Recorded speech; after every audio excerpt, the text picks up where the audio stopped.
Good morning, friend. In this session, we will study the mechanical properties, that is the brittleness, resilience, toughness and hardness. Now, we will consider first mechanical properties, that is brittleness. The brittleness of the material is defined as ability to rupture without or negligible deformation or negligible plastic deformation. Now here we will see the stress strain diagram. This is the stress strain diagram for plastic material, because here plastic deformation takes place, and this is the stress strain diagram for brittle material. There is no plastic deformation, direct fracture taking place. The piece of high speed steel Hexaw, this is a piece of HSS, high speed steel of used in Hexaw. This is the brittle material. After application of load, there is no plastic deformation. It direct breaks. There is no plastic deformation. So this is the brittle material. This is the best example of the HSS, the best example of brittle material. Now suppose this is a rubber and I apply a compressive load. The amount of energy, some amount of energy is stored, and when this load is removed, the energy is liberated. After removal of load, that energy is liberated, and that energy is known as resilience.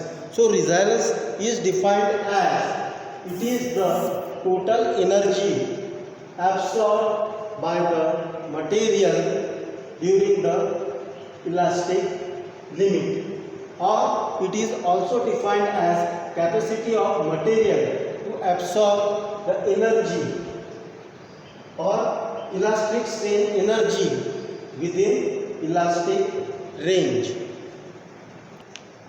Now the next is modulus of resilience. Modulus of resilience is the measure of resilience. It is defined as, it is the measure of resilience. It is defined as amount of energy absorbed. It is defined as amount of energy absorbed per unit volume when loaded within elastic limit.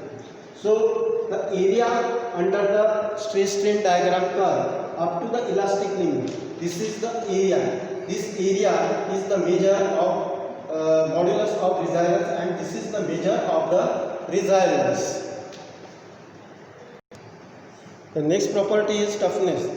It is defined as amount of energy required to fracture the material. Toughness, the amount of energy required to fracture the material, or it is also defined as the total capacity of the material to absorb the energy without fracture is called toughness, or energy required up to the fracture up to this point is known as toughness. Now modulus of toughness. It is the measure of the toughness, or it is also defined as the area under the curve of stress strain diagram up to the fracture point.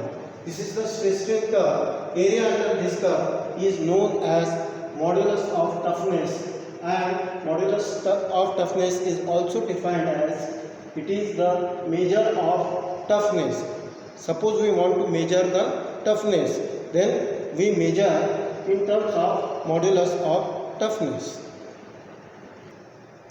Now the next mechanical property is hardness, that is defined as resistance to penetration, abrasion, scratch, indentation or plastic deformation, or in other words, it is also known as the property of the material which enables it to resist penetration, abrasion, scratch, indentation or plastic deformation, and normally it is measured in Rinel hardness number HB or Rockwell hardness number RA, RB RC. It is important property for designing the component subjected to surface stresses. For example, bearing or crushing load. So this is the object subjected for bearing or crushing loads. That is the bearing or bush bearing for designing. This is the important property. So this is about all the brittleness, resilience, toughness and hardness. Here we end the session. We'll meet in the next session. Thank you very much.